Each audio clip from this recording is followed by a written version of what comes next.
Easy, kitty. Good evening, everybody. How are you all doing today?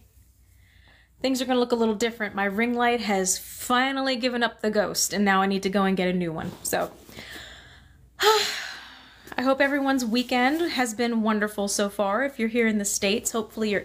Hey, kitty, get away from the... Thank you. Hopefully your Labor Day weekend was very nice and relaxing. Seriously. You're making me nervous. Get away from my camera. I love you, but no. Today is going to be a really interesting episode, I can already tell. Like, I'm in my bedroom right now. I've got my cats around me. I normally am not in here, so... Real quick, ooh! Elephant ears, that's new.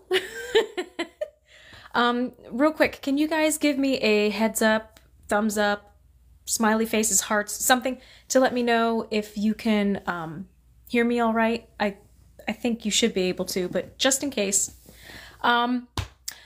Anyway, while we're waiting on a sound check, if you are new, if you have stumbled upon this here live, welcome, hi.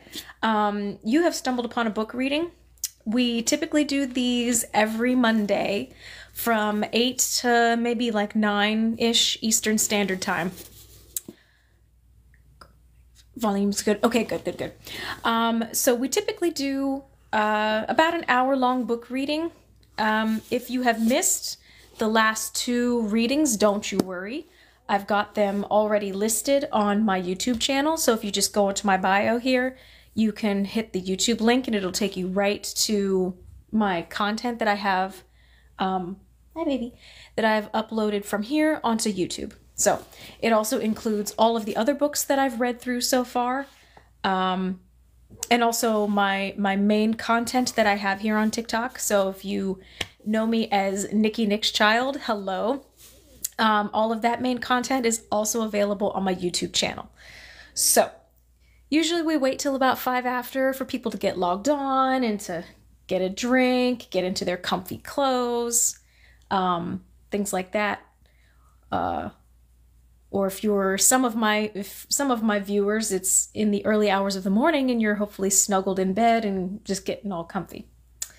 But we'll read for about an hour, and so far these chapters are really long, so each individual reading has been an individual chapter. So that doesn't always happen with the books that we read. Sometimes it's 2, 3, 4 chapters because some of them aren't very long, but these chapters in this book, they're lengthy. So, yeah. If you are following along, we're going to be on page 51 today, chapter 3. All right. This lighting is so weird. I'm so sorry that this lighting is just so... Oh, hi, Holly. Thanks for joining us this evening. Well, this morning in your all's case. All right.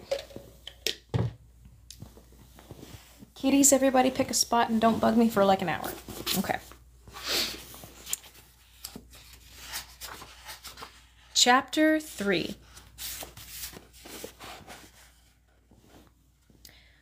Rachel grew quiet.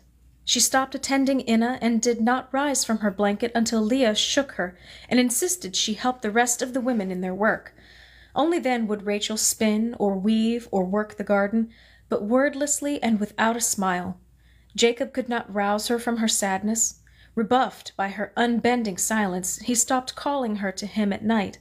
Her sorrow became a presence so bleak, even the babies began to avoid their pretty auntie. Rachel was alone in her own black night. Billa saw Rachel's despair and went to her where she huddled on her blanket. The little sister lay down beside Rachel and held her as gently as a mother. "Let me go to Jacob on your behalf," said Billa in a whisper. "Let me bear a son on your knees. Let me be your womb and your breasts. Let me bleed your blood and shed your tears. Let me become your vessel until your time comes, for your time will yet arrive. Let me be your hope, Rachel. I will not disappoint you." Rachel made no reply. She said nothing for a long time. Bilhah wondered if her sister had slept through her words, or whether her offer had offended. Bilhah said she waited so long for a reply that she began to wonder whether the words that had been gathering in her heart had not even passed her lips. Bilhah was accustomed to silence and waited. Finally, Rachel turned and kissed her, gathering the small woman close to her body, taking comfort from her warmth. "And the tears she shed were not bitter or even salty," said Bilhah, "but sweet as rainwater." Bilhah knew that even though her offer to Rachel was made out of love, it also served her own heart's desire. She understood Rachel's longing because it was her own. She was well into her childbearing years. The sounds of lovemaking in the close world of our tents had roused her at night, leaving her shaken and sleepless. Attending her sister's births made her wish to become part of the great mother mystery, which is bought with pain and repaid with an infant's sparkling smile and silken skin. Her breasts ached to give suck. Honest Bilhah revealed every corner of her heart to Rachel, who knew the emptiness her sister described. They wept together and slept in each other's arms. The next morning Rachel sought out Jacob and asked that he sire a child upon Bilhah in her name.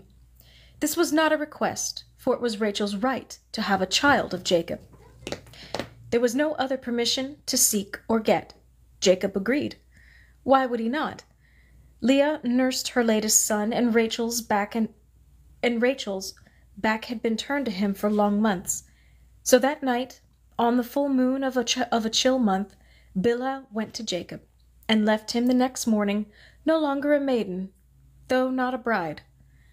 There was no henna for Bilhah's hands, no feast, no gifts. There were no 7 days to learn the secrets of Jacob's body or the meaning of his words. When the sun rose the next day, Jacob returned to oversee the flocks, and Bilhah went to Rachel and recounted every detail of her night to her sister. Years later, she told it to me. She wept when she entered Jacob's tent, and she was surprised by her own tears. She had waited to be initiated into the mystery of sex, to open her legs and learn the ancient ways of men and women. But she was lonely, walking into her husband's tent alone, without sisters or ceremony or celebration. She had no right to the rituals of a dowered bride, and yet she missed them. Jacob was kind, Bilhah remembered. He thought my tears were a sign of fear, so he held me like a child and gave me a woolen bracelet. It was nothing. No precious metal or ivory or anything of value. Little girl, stop it. Just a woven braid made from leavings, the kind of thing shepherd boys make absent-mindedly, sitting under a tree in the heat of the day, out of tufts of wool caught on brambles or blown to the ground. Jacob had twirled the brown, black, and cream-colored strands against his thigh until he had had enough to plait into a braid. He took the simple thing from his arm and cut it to fit hers. Such a sad little nothing of a bride price, but she wore it throughout her first year as Jacob's third wife, until it fell apart one day and she lost it without even knowing where. Thinking of her bracelet, Bilhah smiled and with her forefinger traced the place where a bit of string had tied her to Jacob. He comforted me with that poor gift without a word, and I stopped crying. I smiled into his face, and then, oh, I was so bold, I could hardly believe it was me. I put my hand upon his sex and laid his hand upon mine. He lifted my skirt and massaged my belly and my breasts. He buried his face between my thighs, and I almost laughed out loud at the shock of pleasure. When he entered me, it was as though I had fallen into a pool of water. It was as though the moon were singing my name. It was all I had hoped for. I slept in Jacob's long arms, cradled like a child for the first time since my mother held me. May her name be set in the stars. For that night alone, I loved Jacob. Bilhah told all of this to Rachel. It was not easy for my beautiful aunt to hear it, but she insisted that Bilhah leave nothing out, and the younger sister repeated her story as often as Rachel asked to hear it, until the memory of Bilhah's consummation became Rachel's own memory, and her sister's pleasure and gratitude became part of her own feelings for Jacob. The day after Jacob knew Bilhah for the first time, he was called away to do business with a trader in Carchemish, a journey of 2 days. Bilhah suffered in his absence, for she was eager to lie with him again. Rachel suffered in the knowledge that Jacob had found happiness with Bilhah. Leah suffered because she felt so distant from her sisters' lives. Zilpah watched it all, said little, and sighed much. Upon Jacob's return, he brought Rachel a beaded necklace and spent his first night with her. Leah was still nursing, so he called Bilhah to him again, often during the next few months, especially when Rachel was away attending a birth. Jacob and his third wife spoke very little when they were together, but their bodies joined in straightforward postures, which yielded them both pleasure and release. Jacob said I gave him peace, said Bilhah, with great satisfaction.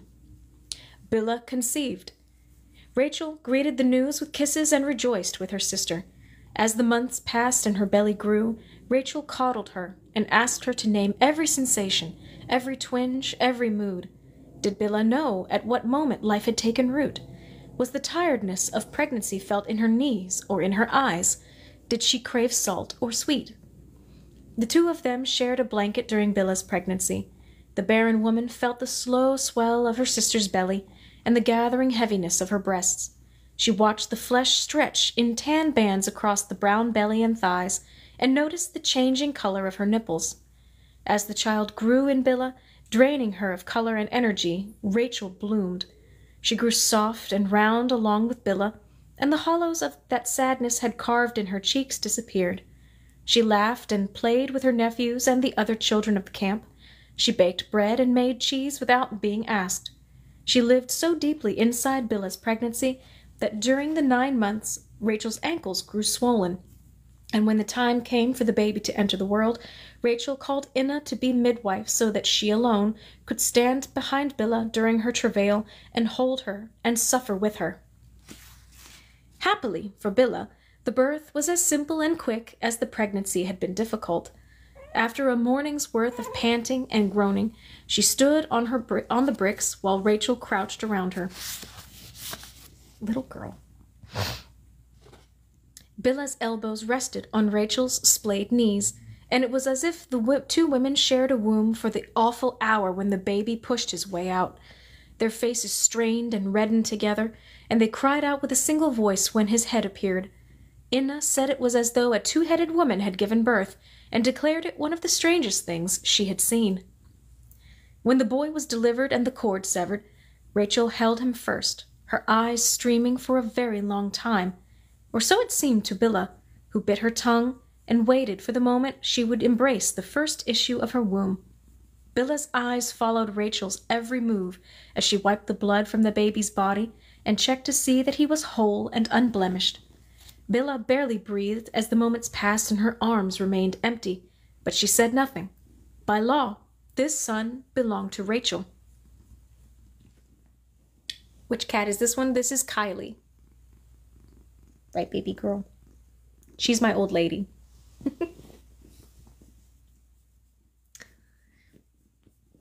Years attending so many births had made Rachel's heart tender, and with a great sigh she placed the boy in Bilhah's arms, where he lifted his eyes to his mother's face and smiled into her eyes before he took her breast. At that instant, Rachel woke from her dream and saw that the baby was not her child. Her smile faded and her shoulders sagged, and her hands clawed at her girlish breasts.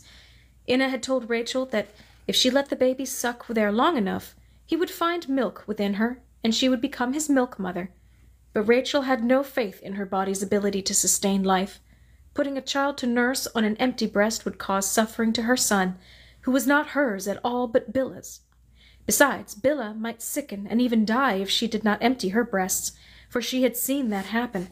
And Rachel loved her sister. She hoped the baby at Bilhah's breast would be as good a man as his mother was a woman. Rachel left Bilhah with her son and went to find Jacob. She told her husband that the baby's name was Dan, which means judgment. To the woman who bore him, Dan sounded sweet, but to her in whose name he was born, it had a bitter ring. The sight of the baby in Billa's arms day after day shattered Rachel's confidence again. She was only the aunt, the bystander, the barren one, but now she did not rail against heaven or plague her sisters with temper. She sat, too unhappy to weep, under the acacia tree, sacred to Inanna, where the birds gathered at dawn. She went to the Asherah and prostrated herself before the wide-mouthed, grinning goddess and whispered, "Give me children, or I will die." Jacob saw her suffering and gathered her to him with the greatest tenderness. And after all the years, all the nights, all the miscarriages and broken hopes, Rachel found delight in his arms. "I really had no idea why Leah and Bilhah sought out Jacob's bed before those days," Rachel said. "I had always gone to his bed willingly enough, but mostly out of duty. But after Dan opened Bilhah's womb, somehow my own passion finally matched Jacob's, and I understood my sister's willingness to lie with him. And then I was newly jealous for all the years that I had missed of the wild sweetness between lovers." Rachel and Jacob spent many nights together exploring the new heat between them, and Rachel hoped again. Some midwives said that pleasure overheated the seed and killed it, but others claimed that babies only come when women smile. This was the tale she told Jacob to inspire his caresses. During the last months of Bilhah's pregnancy, Zilpah went to Jacob's bed for the first time. She did not offer herself as Bilhah had, though she was at least 5 years older, as old as Leah, who had borne 5 live sons by that time. Zilpah knew it would happen some day, and she was resigned to it. But unlike Bilhah, Zilpah would never ask. Leah would have to command it. Finally, she did. "Happy Monday, Miss Deborah." "Well, Tuesday." "Right?" "Yeah, happy Tuesday." "One night, when I was walking in the light of a full moon, she appeared before me," Zilpah said. "At first I thought I was dreaming. My sister slept as heavily as Laban and never rose at night. Even her own babies had trouble rousing her, but there she was, in the stillness. We walked in the bright white light of the Lady Moon, hand in hand, for a long time. And again I wondered if this was really my sister or a ghost, because the woman beside me was silent, whereas Leah always had something to say. Finally she spoke with careful words about the moon. She told me how much she loved the white light, and how she spoke to the moon and called to her by name every month.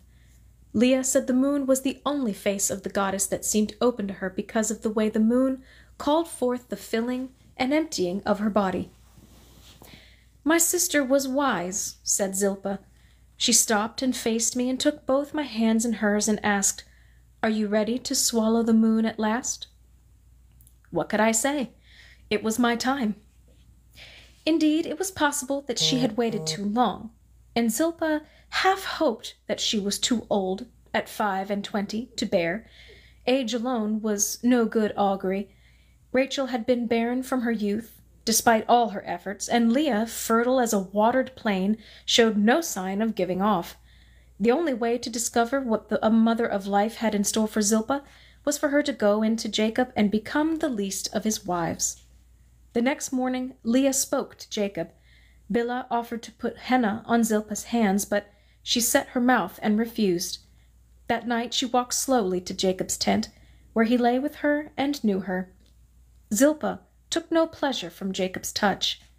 "I did what was required of me," she said, with such a tone that no one dared ask her to say more. She never complained of Jacob's attentions. He did his best to calm her fears, just as he had with his other wives. He called for her many times, trying to win her. He asked her to sing songs of the goddess and brushed her hair, but nothing he did moved Zilpah. "I never understood my sister's eagerness to lie with Jacob," she said, with a weary wave of her long hand. "It was a duty, like grinding grain, something that wears away at the body but is necessary so that life can go on." "Mind you, I was not disappointed," she said. "It was nothing I expected to enjoy." Zilpah conceived during Bilhah's pregnancy, and soon after Bilhah's Dan was born, it truly did appear as though Zilpah had swallowed the moon. On her slender frame, the belly looked huge and perfectly round. Her sisters teased her, but Zilpah only smiled. She was glad to be free from Jacob's attentions, for men did not lie with pregnant women. She gloried in her new body and dreamed wonderful dreams of power and flight. She dreamed of giving birth to a daughter, not a human child, but a changeling of some kind, a spirit woman, full-grown, full-breasted. She wore nothing but a girdle of string, in front and in back. She strode the earth in great steps, and her moon blood made trees grow everywhere she walked. "I loved to go to sleep when I was with child," said Zilpah. "I traveled so far in my blankets those months." But when her time came, the baby was slow to appear, and Zilpah suffered. Her hips were too narrow, and labor lasted from sunset to sunset for 3 days. Zilpah cried and wailed, sure that her daughter would die, or that she would be dead before she saw her girl, her Ashrat, for she had chosen her name already and told it to her sisters in case she did not survive. It went hard with Zilpah. On the evening of the 3rd day of her labor, she was all but dead from the pains, which, strong as they were, did not seem to bring the baby any closer to this world. Finally, Inna resorted to an untried potion she had bought from a Canaanite trader. She reached her hand all the way up to the stubborn door of Zilpah's womb and rubbed a strong aromatic gum that did its work quickly, wrenching a shriek from Zilpah's throat, which by then was so hoarse from her travail that she sounded less like a woman than an animal caught in the fire. Inna whispered a fragment of an incantation in the name of the ancient goddess of healing. "Gula, quicken the delivery.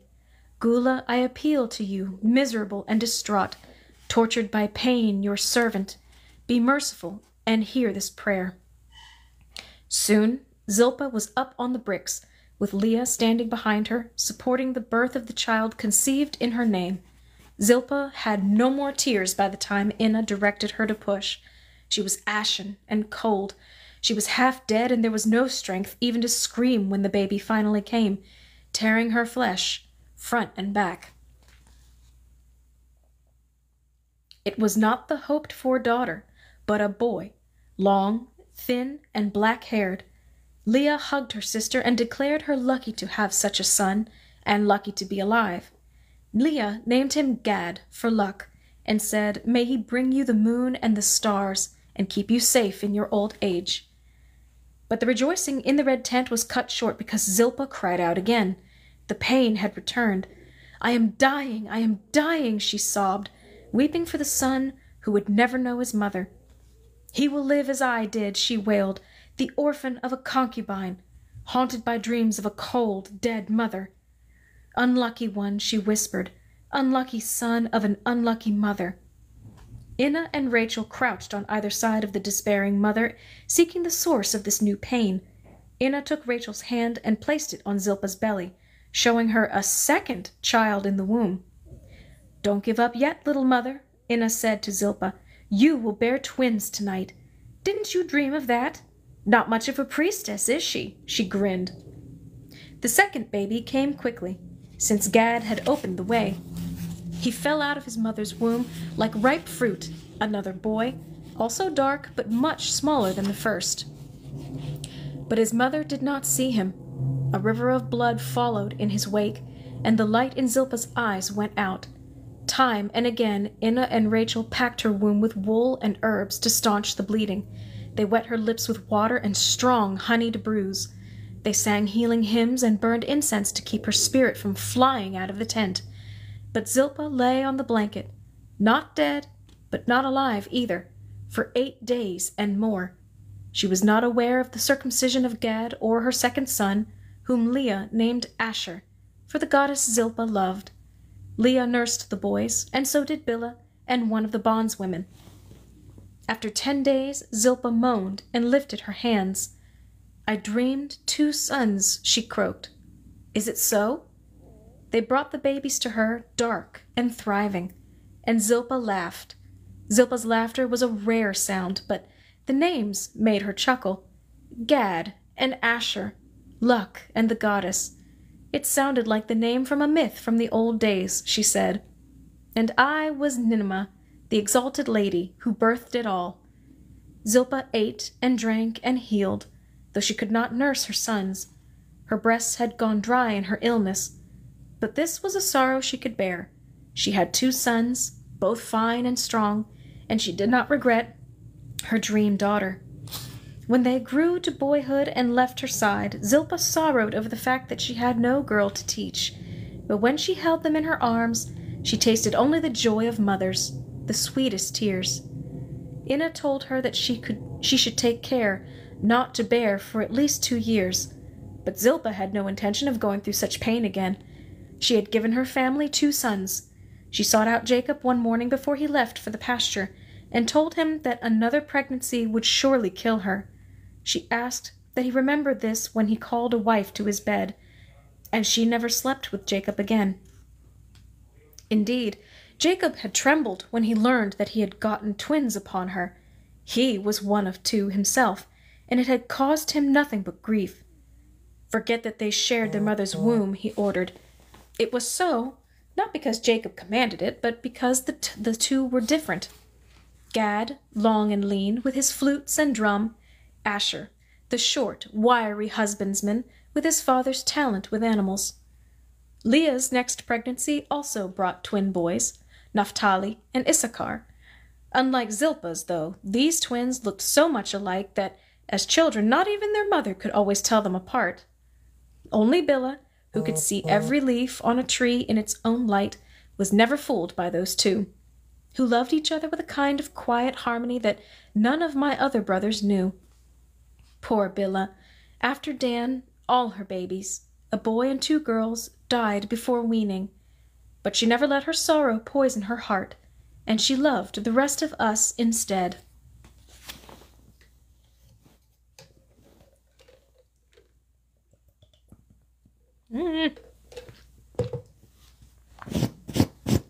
Shouldn't be that hard to drink water. Anyway. Jacob was now a man with 4 wives and 10 sons, and his name was known among the men of the countryside.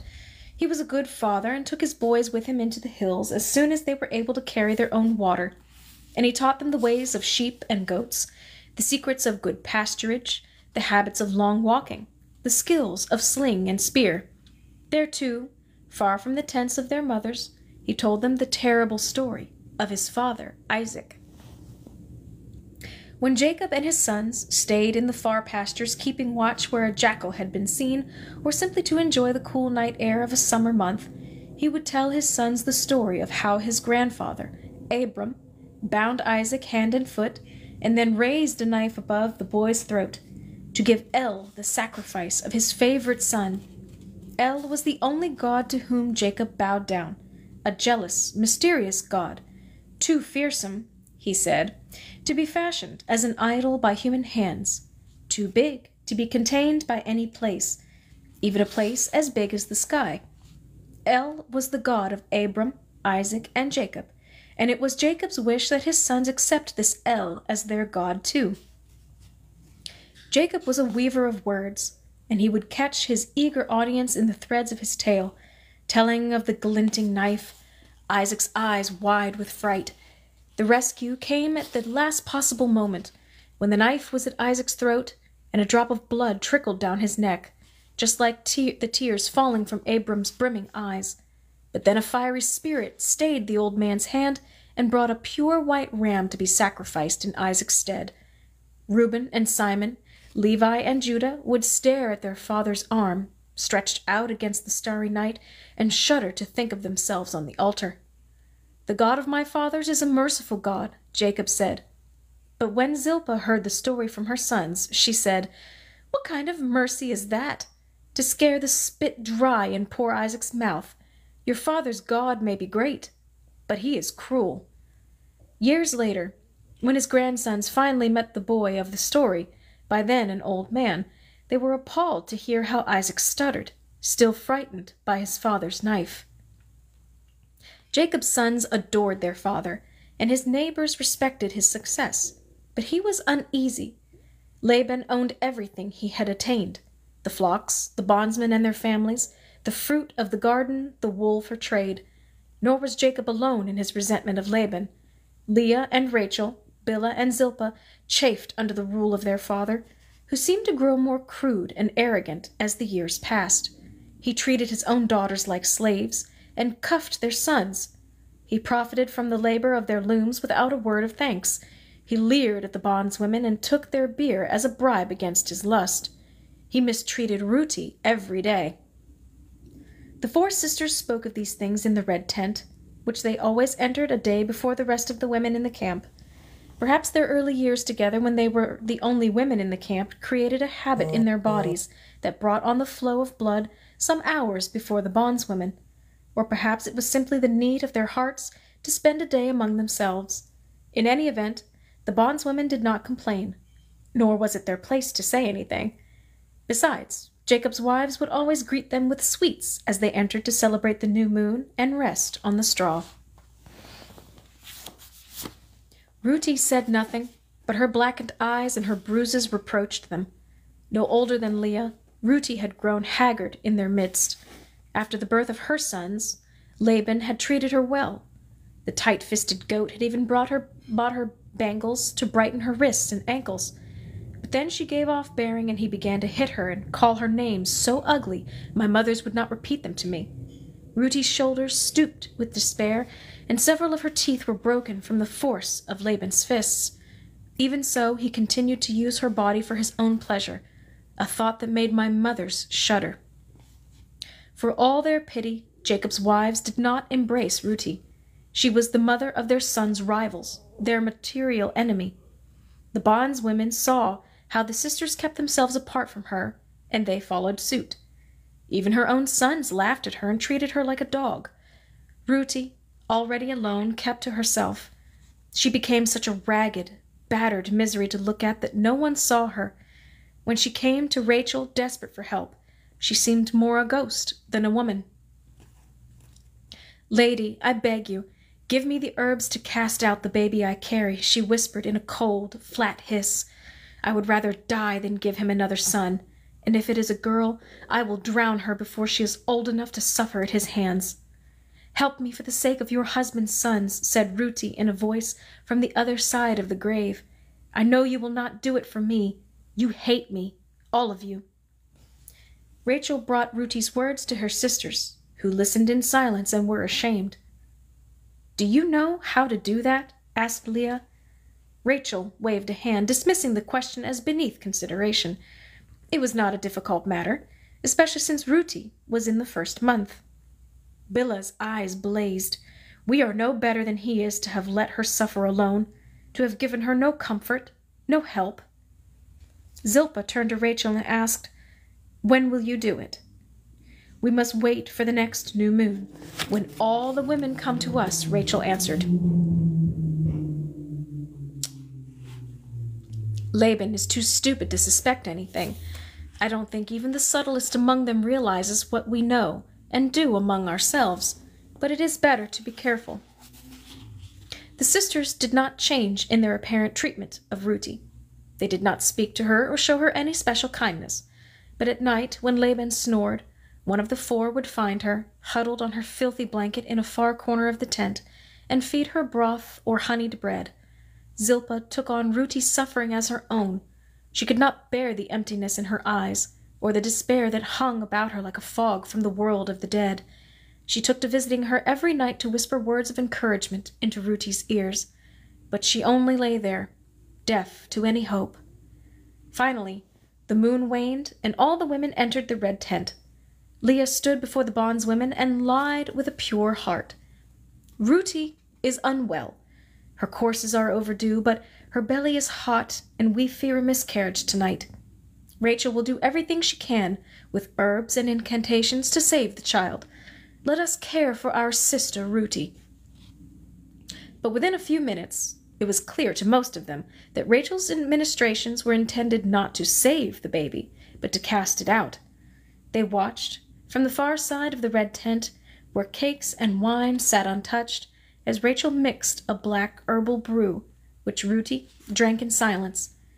She lay still, her eyes closed. Zilpah muttered the names of Anath the healer and the ancient Gula, who attends women at childbirth, while Rachel whispered words of praise to Ruti, whose courage unfolded as the night wore on. When the herbs began to work, causing great ripping cramps, Ruti made no sound. When the blood began to flow, clotted and dark, Ruti's lips did not part. As the hours passed, the blood ran and did not stop, and still she said nothing. Rachel packed Ruti's womb with wool many times, until it was finally over. No man knew what happened that night. No child blurted the secret, because none of the women ever spoke of it, not a word, until Zilpah told me the story. By then it was nothing but an echo from the grave. My mother told me that after the birth of her twin sons, she decided to finish with childbearing. Her breasts were those of an old woman, her belly was slack, and her back ached every morning. The thought of another pregnancy filled her with dread, and so she took to drinking fennel to keep Jacob's seed from taking root again. But then it happened that the supply of seeds ran low while Inna was away in the north. Months passed, and still she did not return with her pouches of herbs. Leah tried an old remedy, soaking a lock of wool in old olive oil and placing it at the mouth of her womb before lying with Jacob. But her efforts failed, and for the first time the knowledge of life within her brought her low. Leah did not wish to take this trouble to Rachel, whose hunger for her own baby had not diminished. The fertile wife had tried to spare her barren sister's feelings by keeping a respectful distance from her. They divided the duties of a chief wife. Leah had charge of the weaving and cooking, the garden, and the children. Rachel, still lovely and slim-waisted, served her husband and waited upon traders who came to the camp. She looked after Jacob's needs and, her skills as a healer growing, saw to the pains and illnesses of men, women, and even beasts. Births and the new moon brought the two women together inside the red tent, but Leah slept facing the western wall, while Rachel hugged the east, and they spoke to each other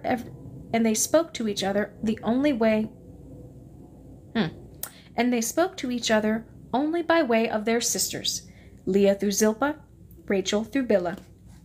Now, Leah had no choice.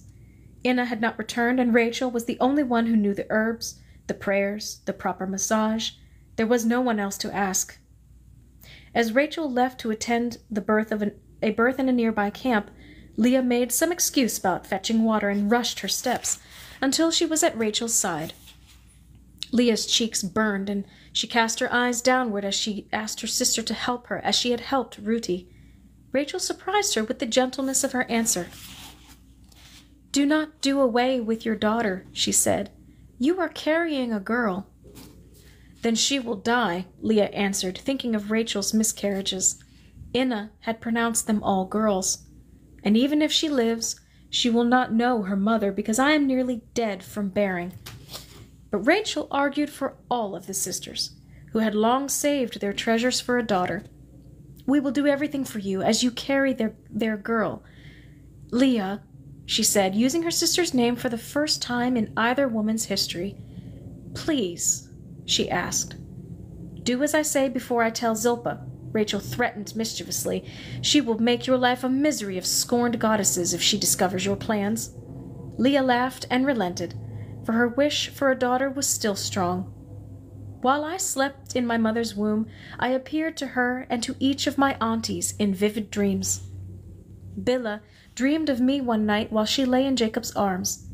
I saw you in a white gown of fine linen, covered with a long vest of blue and green beads.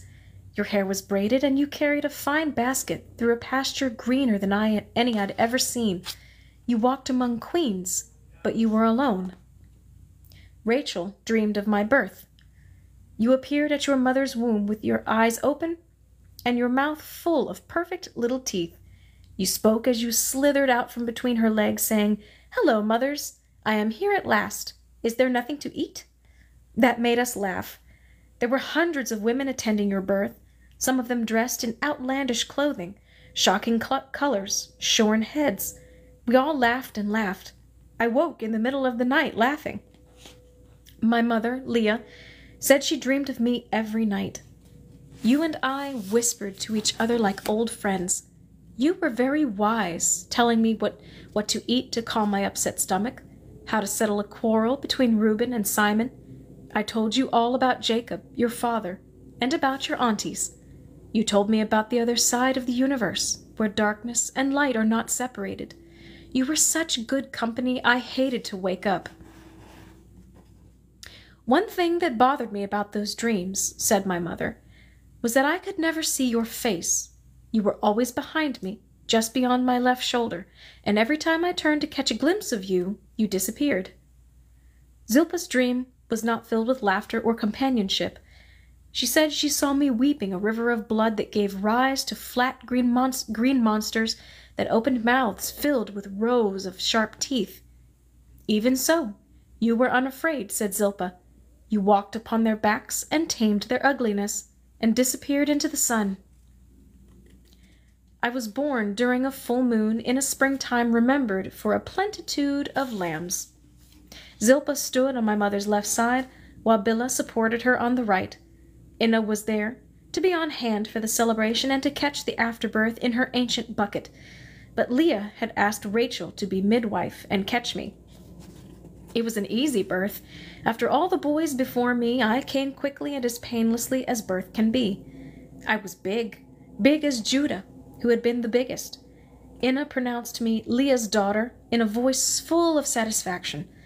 As with all of her babies, my mother looked into my eyes first, and smiled to see that they were both brown, like Jacob's, and those of all her sons.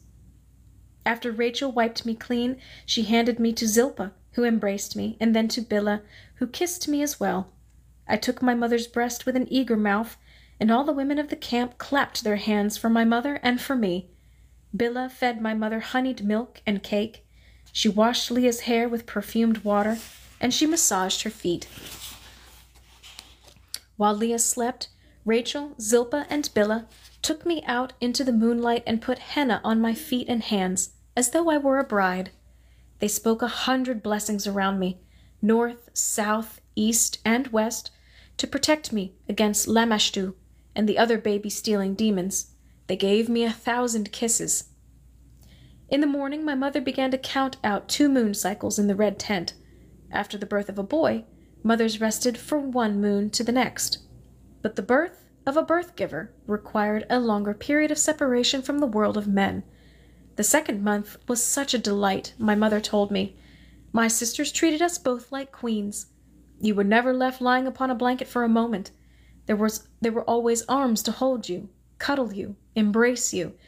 We oiled your skin morning and night. We sang songs into your ears, but we did not coo or babble. We spoke to you with all our words, as though you were a grown sister and not a baby girl. And before you were a year old, you answered us without a trace of a baby's lisp.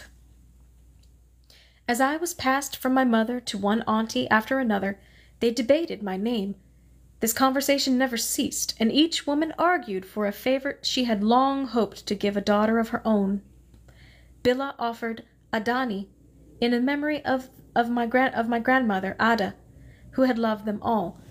This led to a long session of sighing and remembering Ada, who would have been so delighted by all of her grandchildren. But Zilpa worried that such a name would confuse the demons, who might think Ada had escaped from the underworld and come after me. Zilpa liked the name Ishara, which gave homage to the goddess and was easy to rhyme. She had plans for many songs in my honor, but Billa didn't like the sound of it. It sounds like a sneeze, she said. Rachel suggested Bentresh, a Hittite name she had heard from a trader's wife. It sounds like music, she said.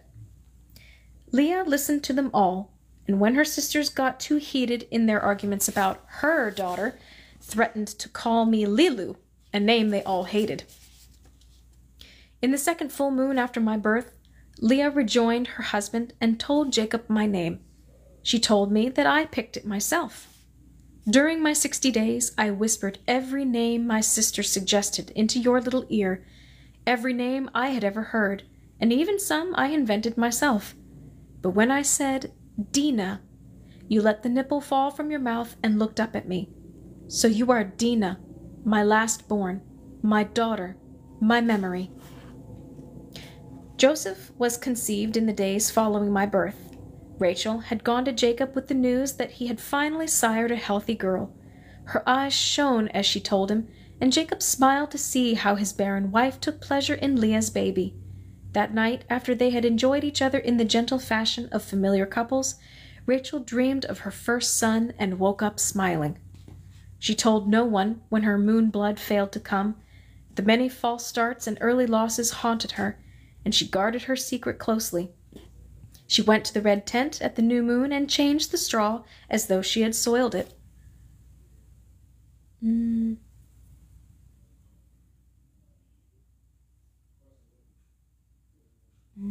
Okay. Don't know. What do we got here? Restrictions? Interesting. Wonder why. Anyway.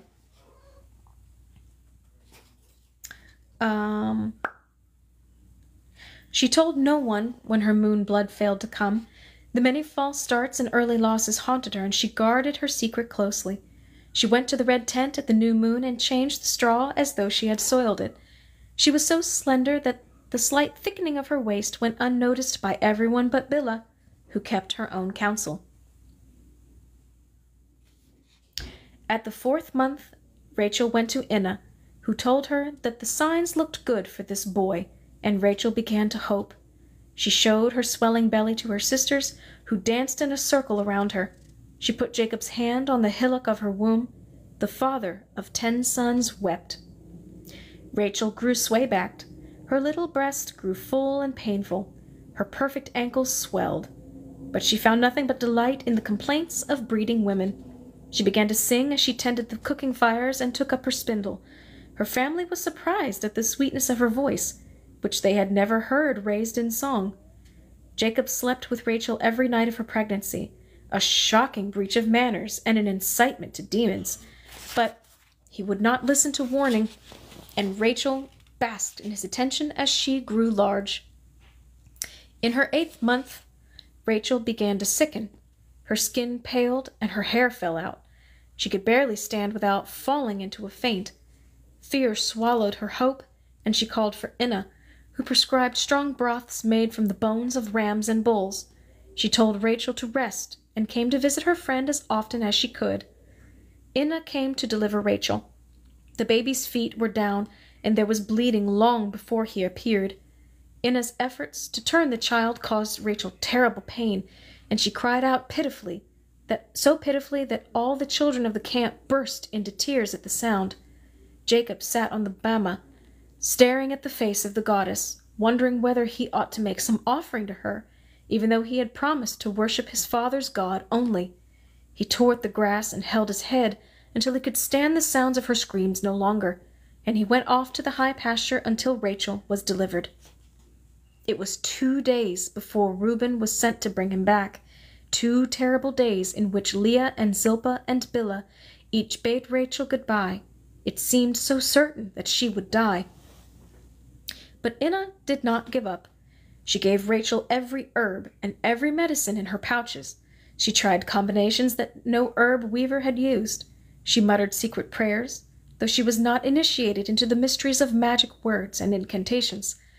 Rachel did not give up, but fought for a heart's desire denied for 15 years. She battled like an animal, her eyes rolling, sweat pouring from her. Even after 3 days and 3 nights, she did not call for death to release her from that torment. She was mighty to behold, said Zilpah. Finally, Inna got the baby to turn, but the effort seemed to break something within Rachel, whose body was seized by a shudder that would not let go. Her eyes rolled up into her head, and her neck tightened so that she faced backward. It was as though demons had taken possession of her body. Even Inna gasped. Then it was over. Rachel's body was released from death's grasp. The baby's head appeared, and Rachel found the last of her strength to push him out.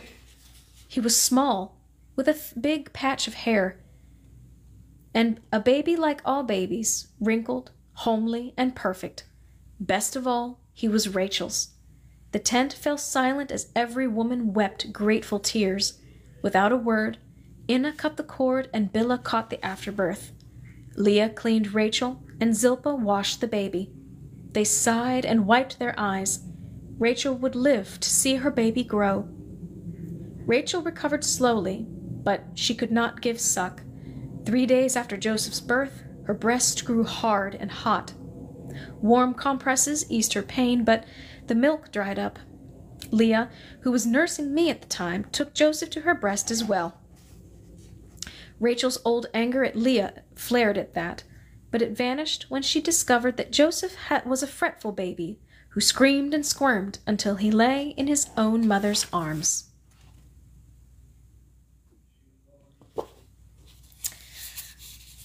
All right. And that concludes part 1 of this book. So next week we will be starting chapter 1 of part 2. So for anyone who has missed this first section of the book, it's only 3 readings. It's only 3 hours worth of reading. So when I get this uploaded tomorrow, you'll be able to have all 3 readings of the first section of this book ready for you to watch. So, with that being said, I hope you guys have enjoyed this evening's read. Thank you for working with me and moving to today as compared to yesterday.